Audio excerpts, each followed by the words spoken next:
regarding the world through Zen eyes. The depth, insights, wisdom, perspective, and scope of these podcasts cannot be overstated. I feel I grow with each one I hear. Each is a treasure. The topics are explored with humor, warmth, and accessibility. I highly recommend them. You'll be glad you tuned in. I sure am. Welcome back to yet another episode of the World Through Zen Eyes podcast. I am Young and Singing here with Dr. Ruben Lambert, and we are karmically bound to be back here again. With part 2 of the karma episode, in fact. I wonder what our listeners think about doing series. That's a good question. But there's a way for us to find out. That's right. If you are listening, you know what to do. Send us fan mail. Let us know. Leave some comments. Leave some topics. I mean, there is so much information. And this is not some ego trip of trumpeting our kind of greatness. But there is so much information. We do meander through various topics.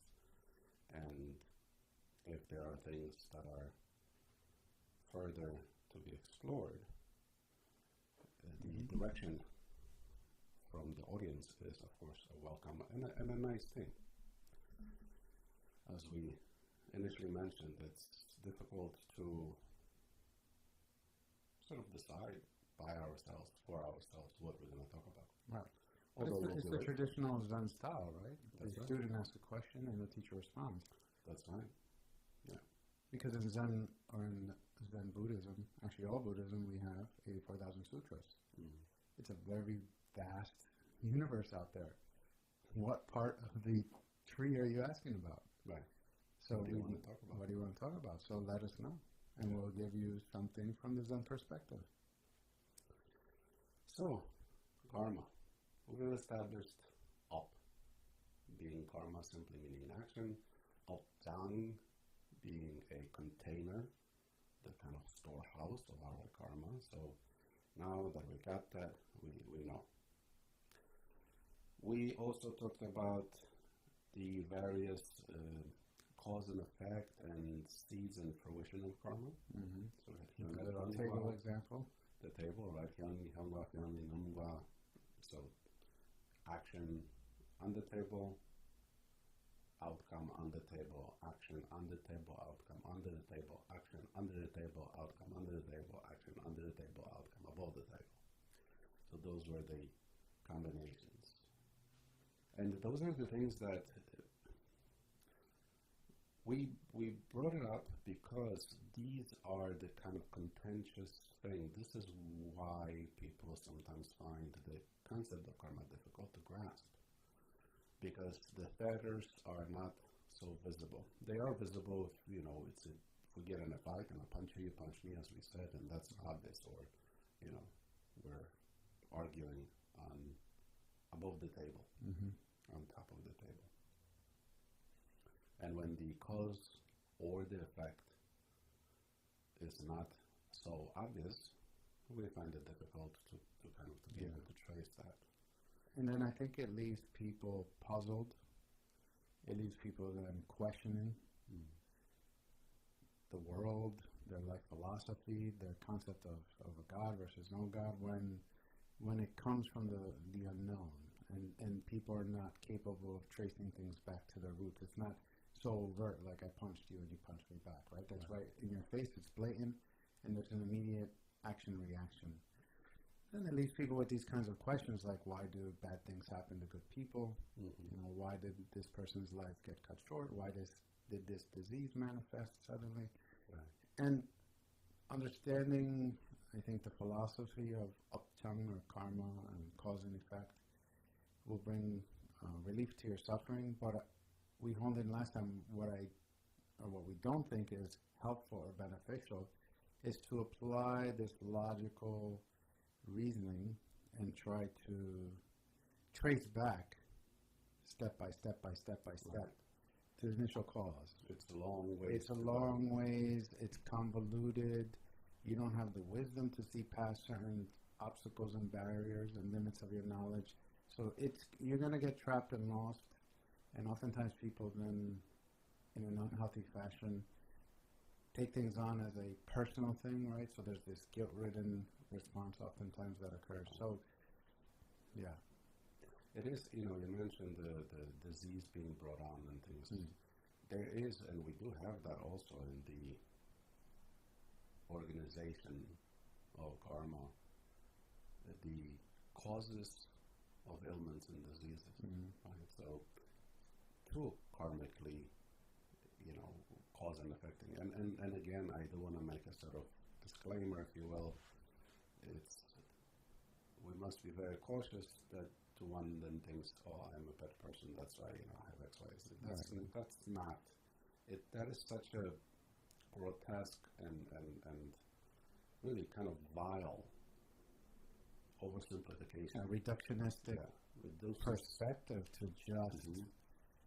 And then the danger then is not only for ourselves, but then also that could very easily be the fuel for judgment and prejudice and racism and sexism and ageism and you name it. It's brick by brick layering the walls of your hell.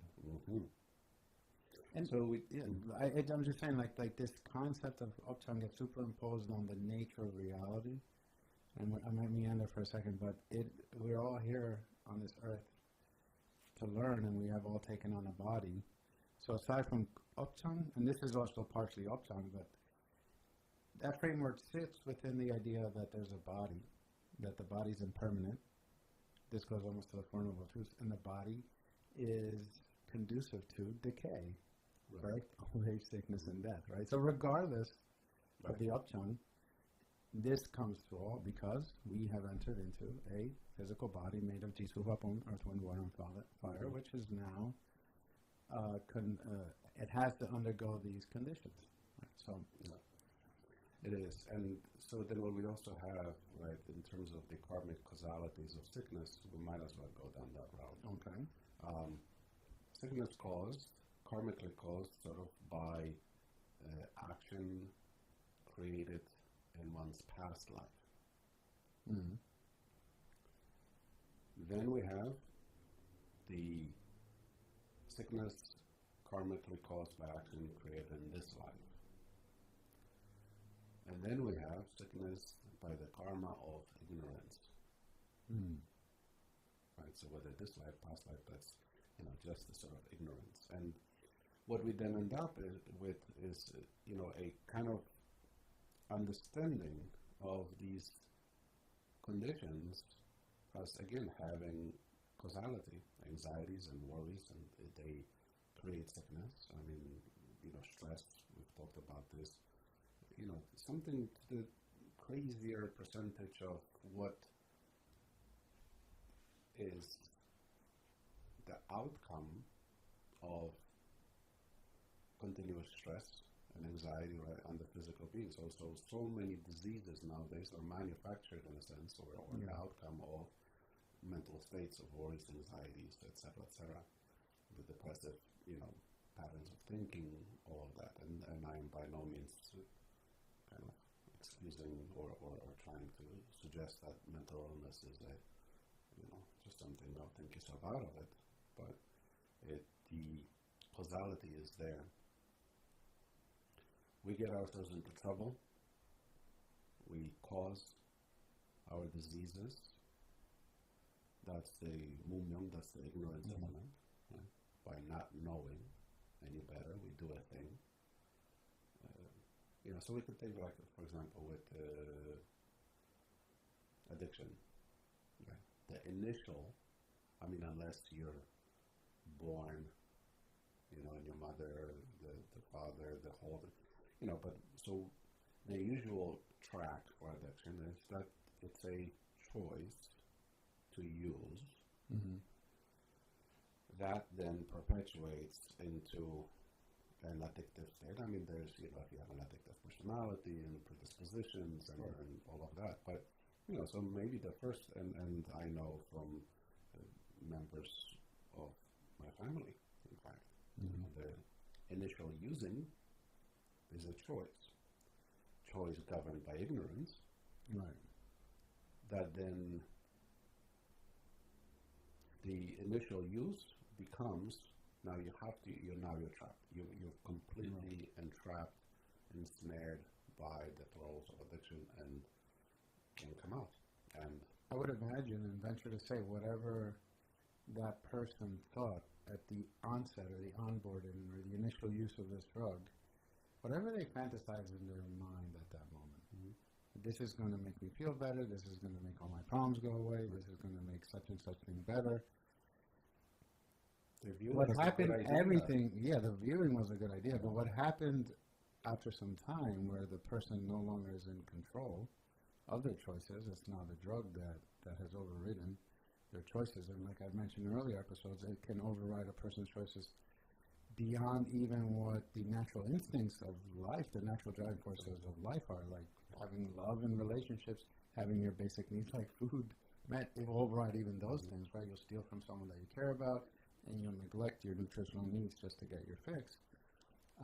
That's what I'm saying. There's this huge discrepancy between that initial moment where it was a choice driven by fantasies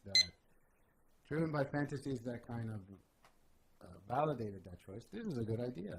This is going to make your pain go away. This is going to make your relationship better. This is going to make all your problems go away, right? And then, poof, magically, like a light attack. Like I said, none of that was true because now it was true for a one-time use. This person used one time. They shut up one time. And you fast forward, and eventually it becomes where they don't want to be where they are, but now the addictive element and that cyclical, hellish, reincarnating karmic thing becomes, they it ended their life eventually. And I was thinking about that specific person who you're referring to. I don't think that they even conjured up any idea that their life would have ended with death. No. In the initial stage. Oh yeah. Right? Yeah. So we have that kind of, this causality by ignorance, and then we have the causality by karmically kind of driven, and then we have the one that's karmically from past lives. And that's sort of, we could say, it's a little bit of a longer term. Having said that, I mean, this is going to be a lot collectively, but I really do hope that it's going to dispel some of the oversimplifications. And in fact, if you really put this together and don't catch feelings, as the kids nowadays say, if you don't catch feelings about it, then it really can inform our lives in a way that we can unbind from so much unnecessary suffering in our lives. So what we haven't yet mentioned, I don't think, were the karma that we call sunyum, which is the karma that we have karma that you can change and karma that you cannot change. Right. And again, here karma means, I'm using it as we discussed in the first part of this, using it sort of in that loosely defined term. That is to say, I am born to the parents I was born to. That's unchangeable.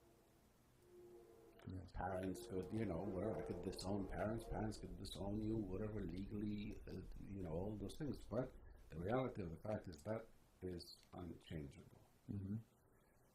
And then we have other kind of reorganizations, and we can do many things, but so we have also other karmas of our lives that we cannot change. We work towards amelioration of that suffering and understanding and getting wiser and tipping the scales. And then we have karma that is changeable, this sort of more lighter, type of thing. And so there are things inside of our control and outside of our control depending on the heaviness of the karma. We have the causality of visible and invisible, invisible cause and visible, and that whole combination of those things, which is, we see this with corruption, right? We see this with public figure being one way, sort of the typical political theater, right?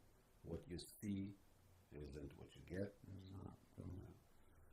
And then we have the things where you get something, what you get is not what you see, right? And then here, when you get what you see, and then what you don't see, get what you don't. So it really answers everything. We're done. That's done. A lot of seeing and not seeing. Everything's been answered. Over the table, under the table. It's really... Yeah. Which what then, if we use it properly to inform our lives, what we end up doing is simply understanding, not groaning and moaning, not bemoaning our conditions, not we simply know, there's a cause and effect. And then what we could do is respond. We could take time and energy. There's a sort of economy in that, because then we could spend energy addressing the issue, as opposed to spend energy bemoaning the issue and worrying about the issue and complaining about the issue. Those are energy saps. They drain, life out of people so frequently. Metaphorically and literally. Metaphorically and literally, yes. And so if we could now have this understanding of, there are visible causes and the invisible outcomes, and visible outcomes and invisible causes and all of that. There are causes within this single lifetime that are obviously kind of more traceable frequently, right? And then there are causes over multiple lifetimes. We get the combination of all those things. So what we need to have in the face of our life experience is an aha moment and kind of state of wakefulness to say, okay, that's what it is, what it is. It's sort of dharmic in that sense. Dharma means, that's how it is, is one definition. And so this is how this is. What am I going to do about it? Is the question that we have to ask ourselves. What am I going to do about it? And then we are faced with a freedom of choice frequently. And if we are then in a place where I have no freedom of choice, but I have freedom of perception, a freedom of perspective. Right. There was a gentleman in a Chinese prison, and he was given a document to sign to kind of recount his, position. And he refused, and so they've thrown him into a prison. Not only wasn't he in prison, but he was sentenced to from 6 a.m. until 6 p.m. with breaks for bathrooms and whatever things. But he was set to have to sit on a 6-inch stool, so nearly squatting. Right? It's an uncomfortable position to begin with, but and eventually, by whatever means, he was released, or however that unfolded. He was asked then how he was able to manage, and this is where this idea of people who have gone through living hell, who come out on the other end, who come out on the other side of this kind of living hell, frequently come out with a perspective that they've utilized as they were walking through the hellfire, and it's a sort of what I call sacred gullibility.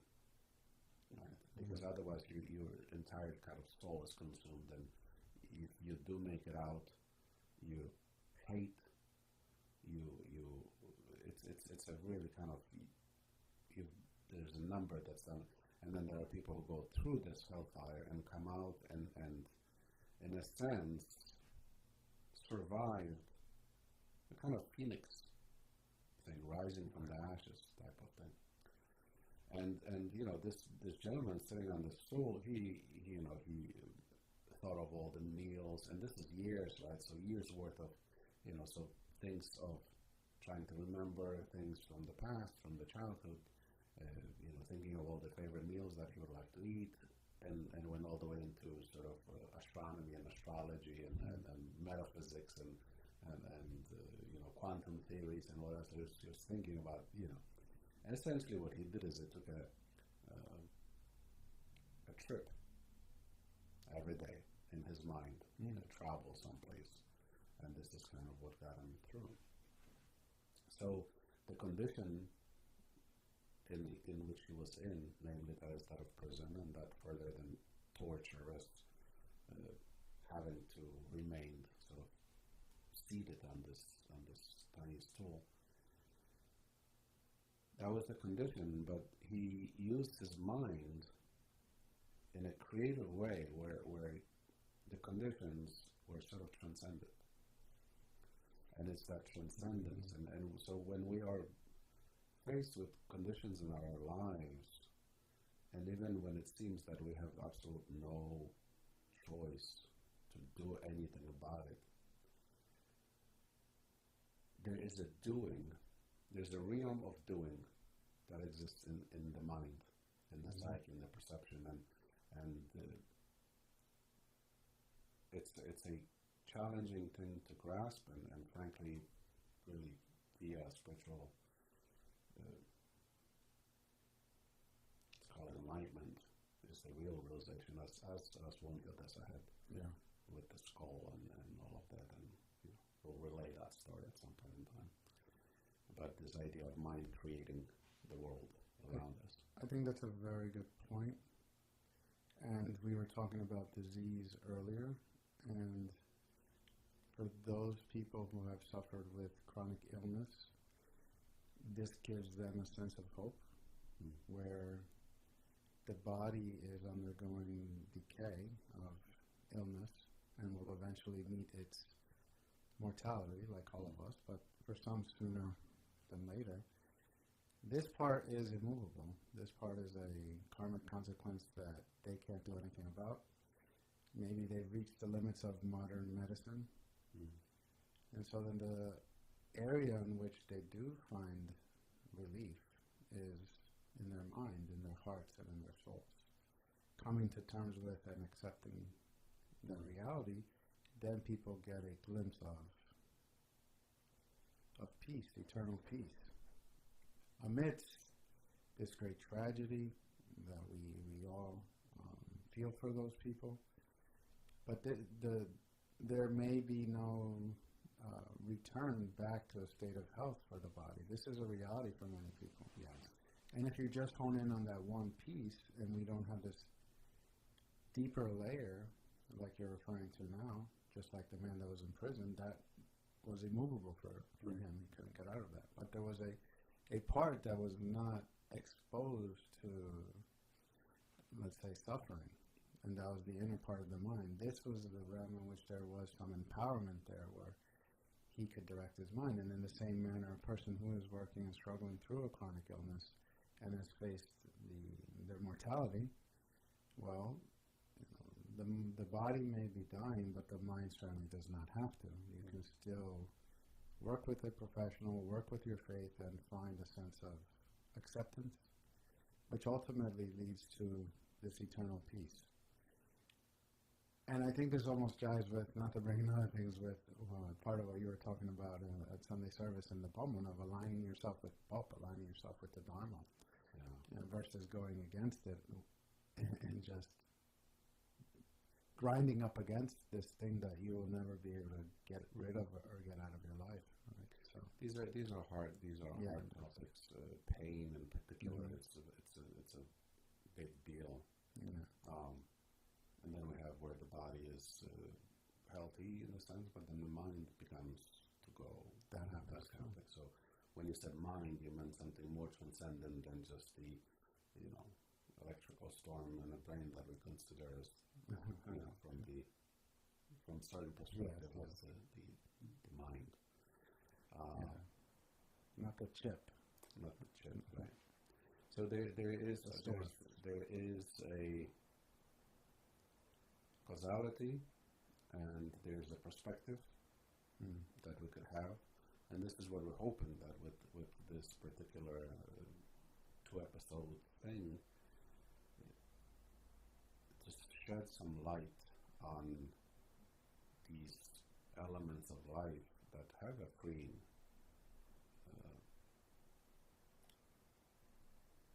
ability. Mm-hmm.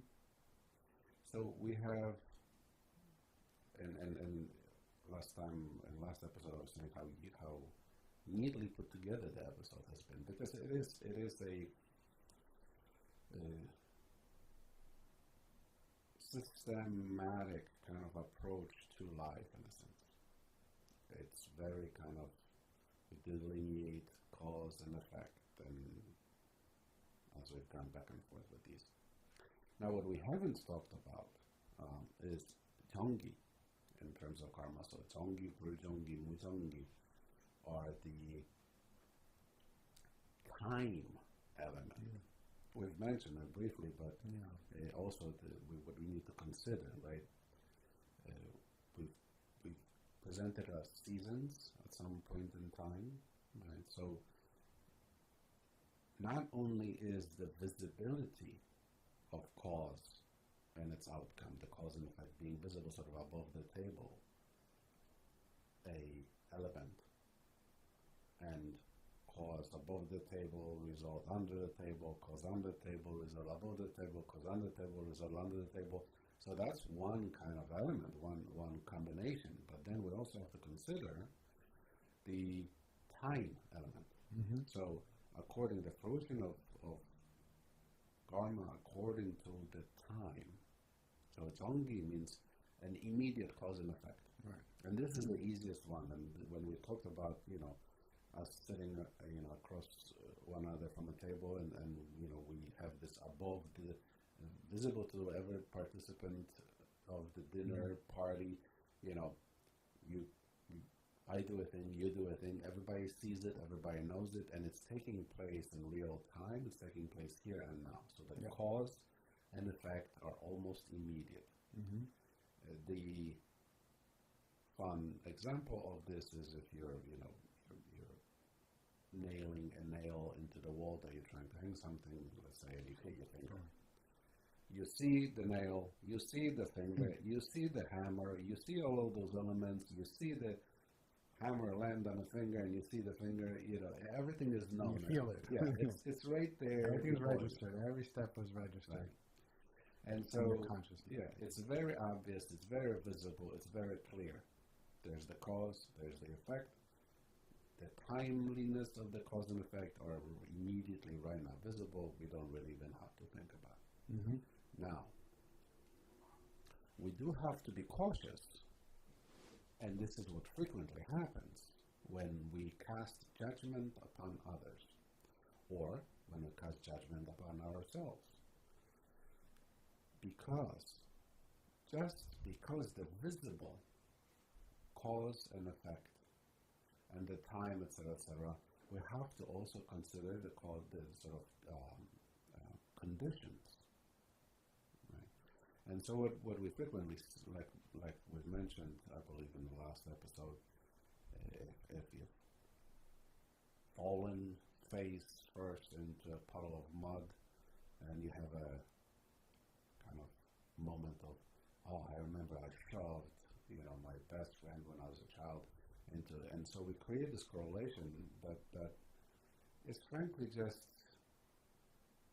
speculation, really, because we pair and match the expression of it. Right? So shoved into mud, and now shoved into mud, that means they must be connected.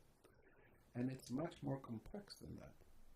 so many other elements are at play, so many interweavings of cause and effect are at play that to reduce it like this, what we end up in the danger there is the danger of judgment, of prejudice, right? There's a danger of all the isms, racisms, this because, that person, that color person, that race person, that nationality person did a thing to me, and then we draw this conclusion, they're all like it. And it makes sense. And so we could draw these dots, we make these connections, and we don't allow each moment, each new moment. A prior experience can inform the new moment, but for heaven's sake, give the courtesy and respect to the idea of newness. Right, and the idea something of new. limitation of one's knowledge. Right, but in a new moment, there's always the infinite potential for things to go in different directions. Mm-hmm. And if it had to do with another person prior to this moment doing something, from a humanistic perspective, this is a different person, right? And we're blinded by the past, and you're not giving this person their true right to freely be who they are and to express themselves in the manner in which they want. You're now tainting who they are with your judgments, with your biases, with your limited perceptions. Mm. It's worth remembering these things because tools are tools. How do you use the tools? Mm-hmm. A knife isn't bad. No. A knife is a knife is a knife is a knife. As a rose is a rose is a rose is a rose. So what do you use it properly? You can make a fantastic sandwich with your knife. Absolutely. Or a surgeon can save your life. A surgeon could serve your life. Or somebody else could end somebody's life. Or can end somebody's life. And maim and kind of it's what you do with the tools. So we have to be careful now giving this perspective on karma. We have to always remember to guard our mind and the proclivities of our ego thinking and the tendencies that we have to want to mold and alter reality to satisfy our own imagined way that things work. Mm-hmm. We could very easily then use and justify behaviors on account of our quote-unquote enlightenment. It's obviously not enlightenment, but we see this because otherwise, how is it that religious people, across the board, right? How is it that religious people do some of the things that they do? It's in such disalignment and misalignment of their faith or the teachings of their faiths, etc., etc. How is it that they do the things that they do, even though, and then we get the famous one, even though they know better? Mm-hmm. What they know, let's say we have this information, they mangle and mutilate the information to match their own agenda. Mm-hmm. Really dangerous, really dark alley to go down, and you end up in a different kind of hell when you use your spirituality or your religious perspectives and points of views mangled to satisfy your own agendas and what it's a special place in the hell realms for that. The religious loophole, right? And this is that's the thing. It's the idea. It's lofty things one to oneself. Oh, this is justified by scripture or by this or by that. It's a mangling. Twisting and turning, and like I said, it's so much pain and suffering has been at the tip of. Yeah, this is what Scripture calls me to do. Mm-hmm. Yeah, we really have to be cautious. That's across the board for anyone. Yes, and I've said this so many times. My karma ran over my dog. Your dogma type of thing. No. Anyone who's engaged in strict dogmatic, fixated, but that's religion, rigorous, and. I've said it time and time again, and I say it again, there's no more bigger and worse type of ego than that religious one. The spiritual ego, the religious ego, is one of the most dangerous that I can imagine. So that's why the buildings of many religious institutions are so damn tall. Look at the egos of all those people. Big door. Yeah, so we have the cause and effect, and the time being sort of immediate as well. Right. Then, so that's Jungi. Then we have pre-Jungi, meaning that there is no the causality, the cause and effect, the fruition of the seed has a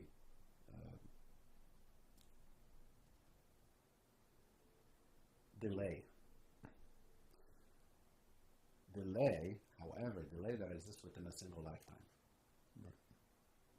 You know, so and as we bring this up and as we kind of working this out, one must also remember that one action,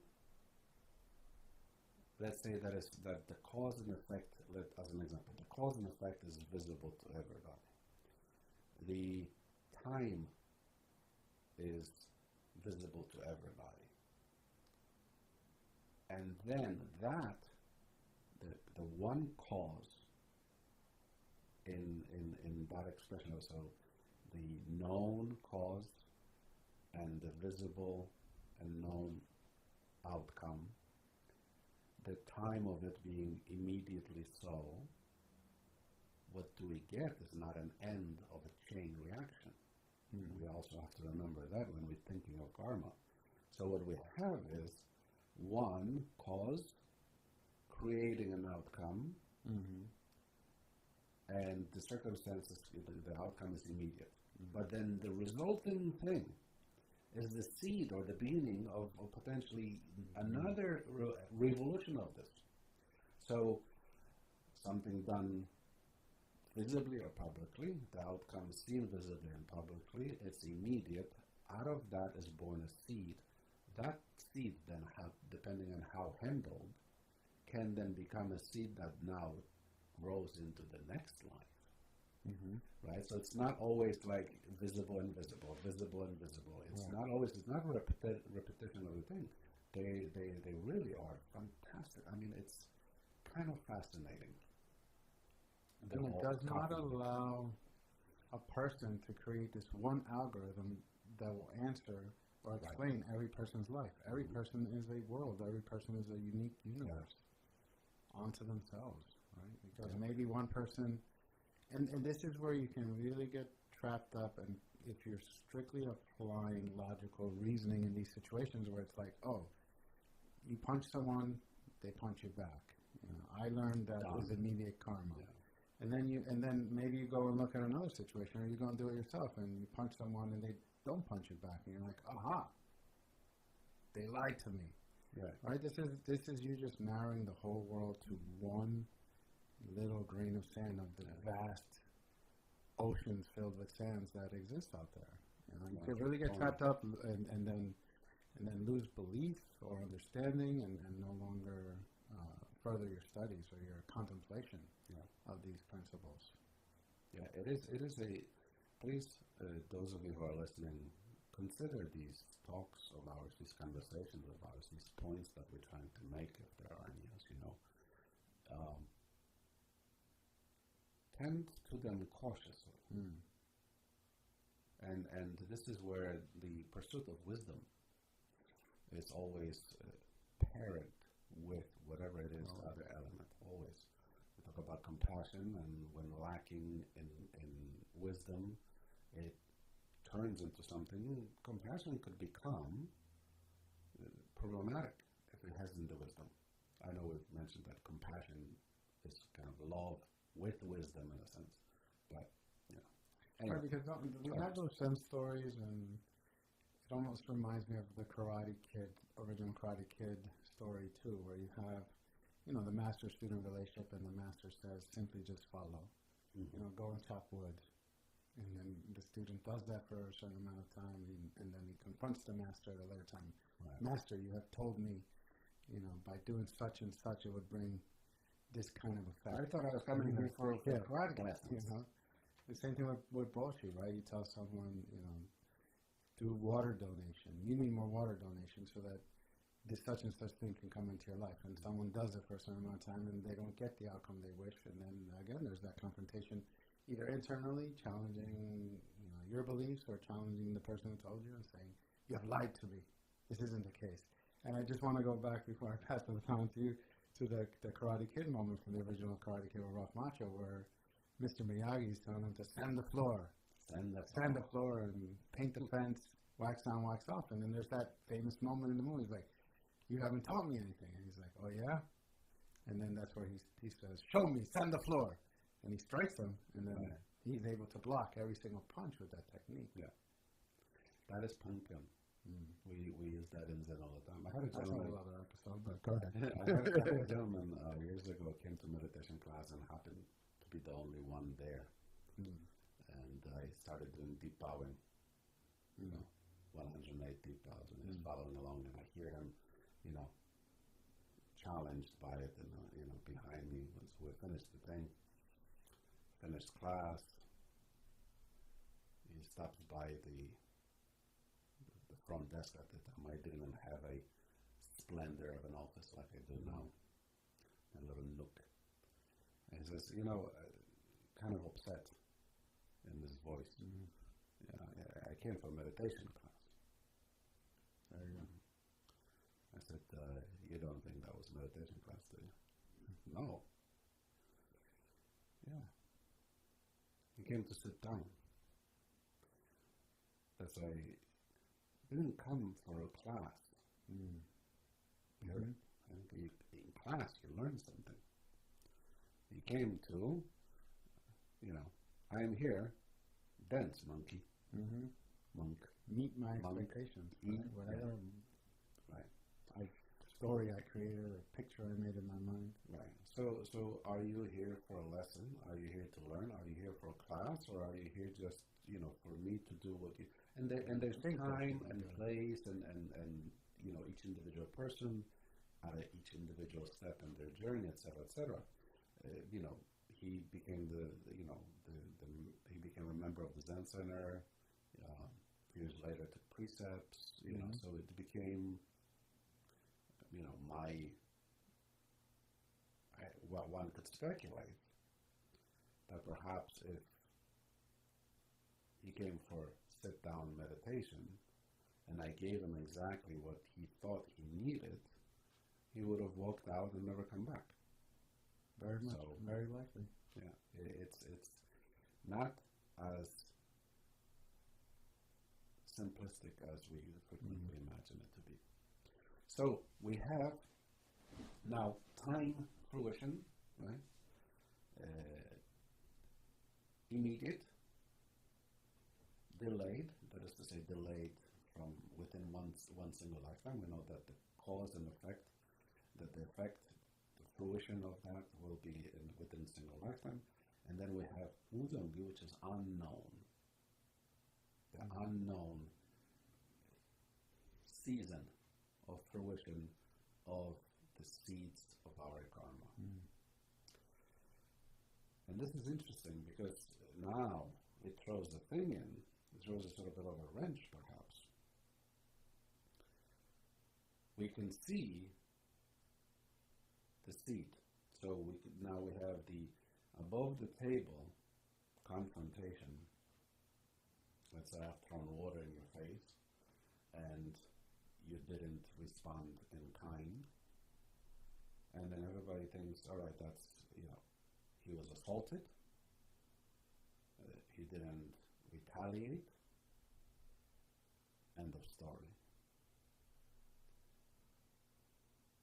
And then maybe next lifetime I drown.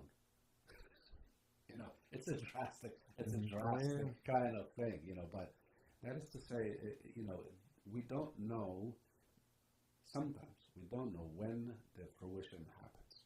And so this makes for a very complex universe of going-ons. The causes are visible or the causes are invisible, the outcomes are invisible or visible, the cause and outcomes happen in a single lifetime, they happen over multiple lifetimes, they happen immediately, etc., etc. Now, here's one that sometimes takes people by surprise, because even if one's cause and effect aren't seen within that person's lifetime, it can be seen within 3 to 4 generations of their offspring, which is sometimes people are kind of knocked by that.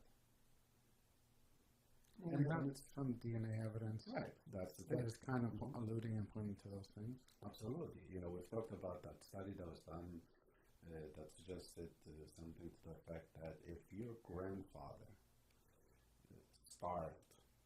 not starved to death, but had a hard winter, let's say, at an age of whatever, it was 8 to 14, some teenage years, if he had a rough winter and there was insufficient food and things of that nature, that your likelihood of developing cardiovascular disease is significantly less. Right? So it's kind of a gift from grandpa, on account of his suffering. Right? So we have to also consider that it's also not just you do the kind of suffering, we could say, because then we have that good and bad linear thinking also. So grandpa suffered, but and probably it's not even a matter of perspective. I'm sure at that time he was like, man, this sucks. I'm starving, I'm hungry, I'm cold, I'm whatever, rough time, absolutely. We're not even talking about that. Grandpa had sort of a shift of perspective and said, oh, you know what, I'm gonna think of my grandson and I'm gonna suffer this with grace and I will bestow upon him a less likely, likeliness of having a Cardiovascular event. disease, right? So grandpa suffered and suffered the suffering eventually, but yet as a outcome of that suffering is something that is positive. So now, I think there's only one element, cherry on top of this all. Taup and Kongo. Individual karma, individual person's karma, and the collective karma. Ladies and gentlemen, folks, I think we have come to the end of explanations of all things in the vast universe. We are so interconnected with one another. At times, this really is a tapestry of existence.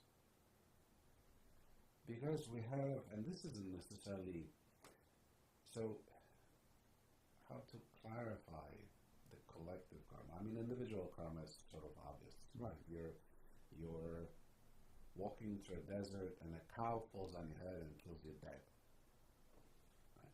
In a sense, we could say that's an individual karma. You were just out there in the desert and it was karmically yours to be splattered by a cow.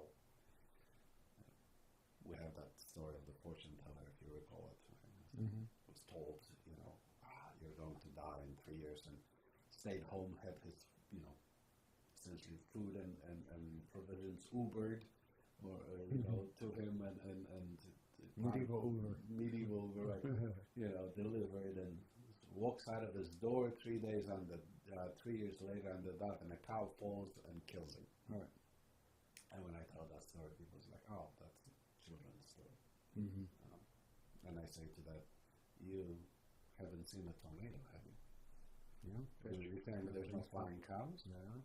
Yeah. There's no when fishes rain." Right? In the United States, there's so many A lot of stories. episodes, right, where the fish rain falling from the sky because of a volcano. I mean, a tornado slurped up a lake, and fish and frog are falling. The end of times. If you're biblically inclined, that's it. You go and prepare for rapture because you got the reign of famine going on. And so that's the kind of, we could say, individual. You're walking through this and splat goes the cow and your Well, I think for Kono, there are many examples. People that were in the Twin Towers for 9/11, people that have been in wars together, people who have been in the same car and there's an accident of some sort.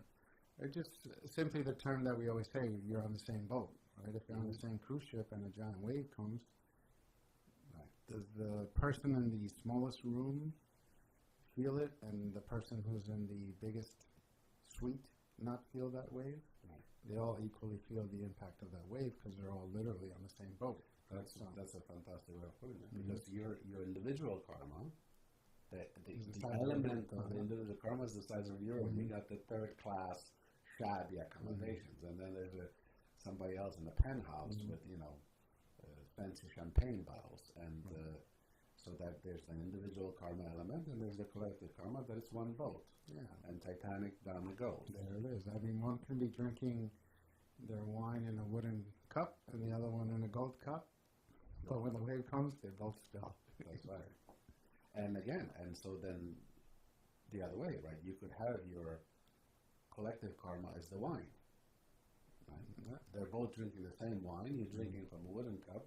They're drinking it from a golden chalice, right? So this could go both ways. And also people who have survived by the sort of skin of their teeth, as they say, in situations where they are too in a collective sort of the collective karma. So, right, if we take all of these elements into account, the collective karma and the individual karma, the time of immediate, delayed to a single lifetime, delayed to multiple lifetimes, with the chance of spillover to the offspring. The above the table action, above the table reaction, above the table action, under the table reaction, under the table action, under the table reaction, under the table action, above the table reaction. I think I got them all. Right? Yeah. And if you take all of these things, you write them on a little note card, each one of those, and then you put them in a container, and you shake that container, or you just toss the elements and see them as they fall. For every time you toss them, right, the combination is going to be altered and different and reorganized in so many possible combinations, right? This is the karmic complexity of life. And we've already said, it's not a good thing to oversimplify it. Having said all of this, what are we to do? Wake up. Wake up. Wake up. As much as possible, as frequently as possible. Wake up to the current here and now. Wake up to the present moment. Wake up to where I am. Only and only in that state of wakefulness are we in a position of altering the thing. Don't go thinking, oh, this particular thing is, woeful in my life. What should I do? It's a lot. Now, having said that, we do have to offer the fact that masters know the path. Right? So like a dosa means the one who knows, do means the way, right? So the one who knows the way. So Zen masters and they can offer a pathway because there is a vision, there is a knowing that is available. And this is not, only available to Zen masters and monks, and we all have it. We just have to train it. We have to tend to it. We have to polish it. We have to work at it, and we can see the path. I mean, when you go to a forest and an untrained eye, you sort of scan the forest area, you just see trees and plants and grasses and rocks, and you hear a chipmunk and a this and a that. Yeah. But for a trained tracker who sees the broken branch and then who sees the footprint or sees the kind of bent stalk of grass, they could see the way. They know who's been through there. They know who's been through there. They know there's an animal highway right there. That's carved out by the animal, but we are preoccupied with other things because for a normal person, quote unquote, who goes into a forest, they're not a forest creature, so they don't have the perception. We know. And we could reverse that, right? Because then you get a forest-dwelling creature, you put them in a city, and they'll get hit by a car, right? Because they don't know road is a road. And so this is true with fish and currents and lakes and waters, etc. Fishermen and those with trained eye can see the current by the waves. They could see where the dangerous undercurrent is. They could see, it's going to go, it's going to blow. This is what we mentioned when... How do you stop it? Okay. I did in a timely fashion stop, as you can see the countdown.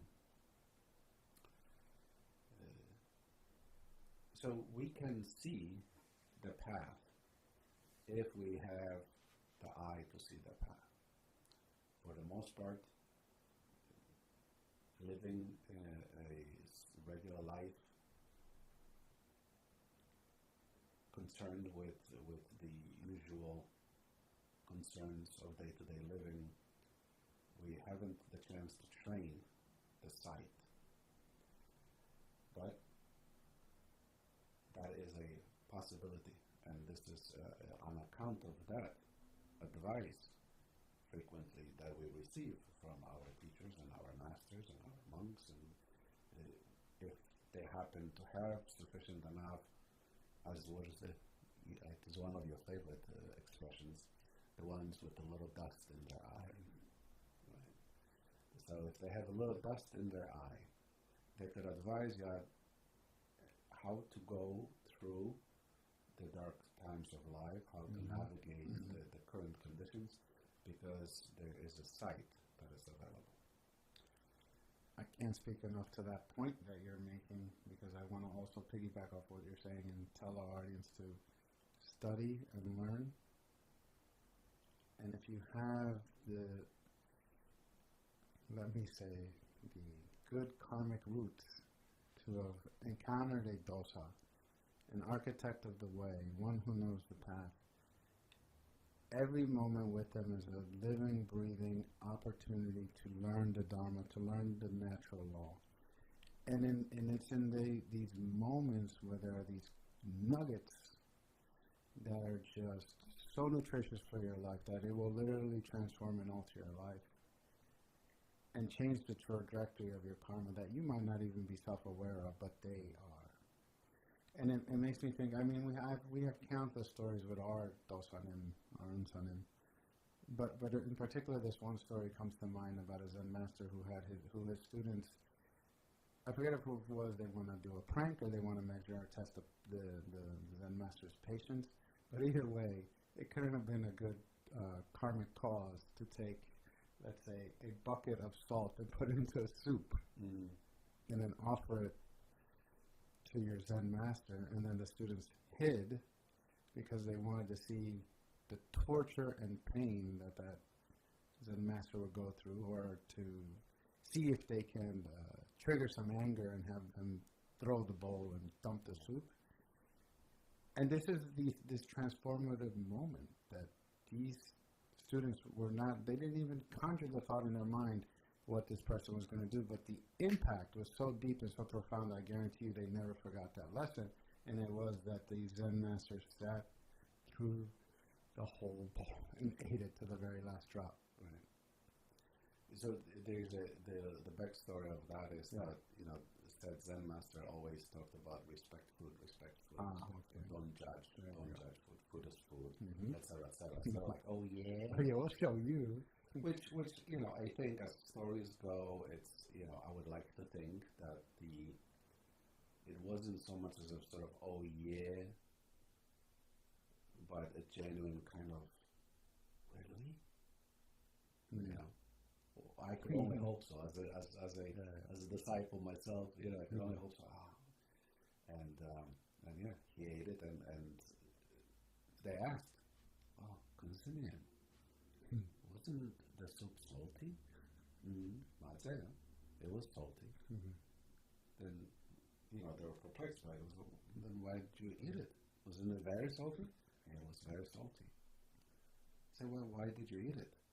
He said, I wasn't thinking so much about the soup, but your heart and that you have offered me this thing, and I love you. That's why I've eaten it, out of respect for you.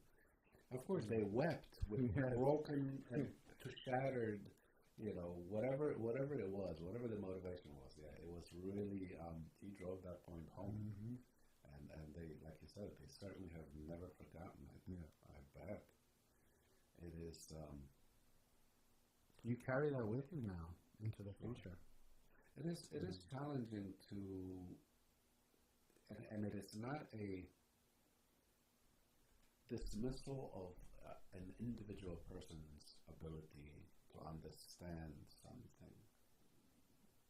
We've had so many times I had asked in the past the thing of him, and he would say, "You'll understand later." And I hated that. Always hated that.